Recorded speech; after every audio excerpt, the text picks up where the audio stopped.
We know from the data that we have that it is safe to open schools if the appropriate mitigation strategies are in place to minimize the risk of transmission between people who are at school.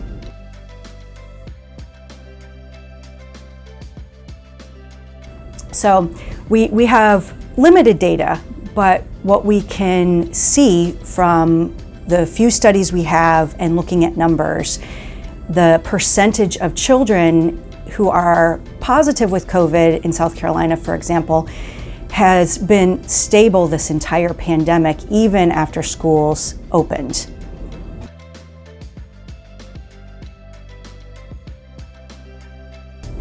We are really seeing a tremendous increase in the number of students who are suffering from mental health problems and educational disparities.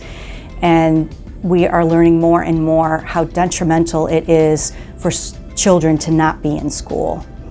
So anecdotally, we are seeing more suicidal behavior, suicide attempts at our hospital, and now we're starting to see studies that are showing the same thing.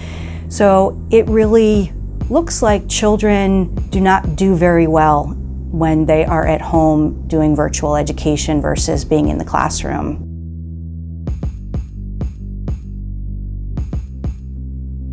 We are really still learning how much the virtual learning has affected students' level of education, but we do know in South Carolina that about 70% of elementary school kids are expected not to meet grade level proficiency, which is a much higher percentage than in previous years.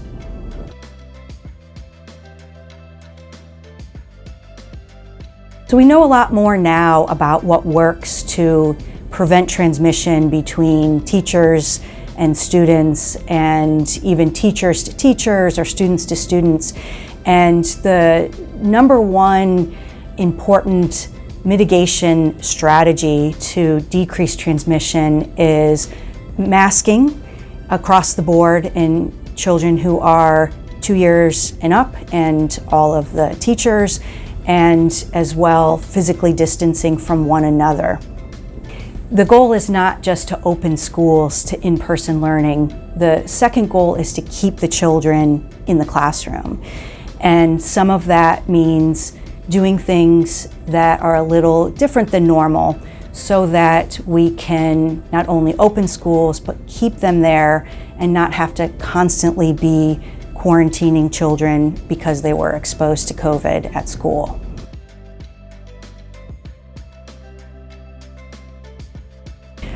I know that there is a lot of controversy about mask wearing in children or some of the other things that we have in place in the schools in terms of whether that is affecting children.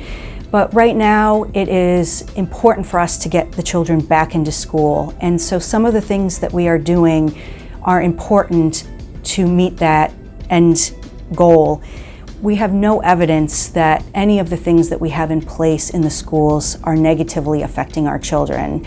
And to the contrary, virtual learning and not being in the classroom, we do have very definitive evidence now that it is negatively affecting our kids.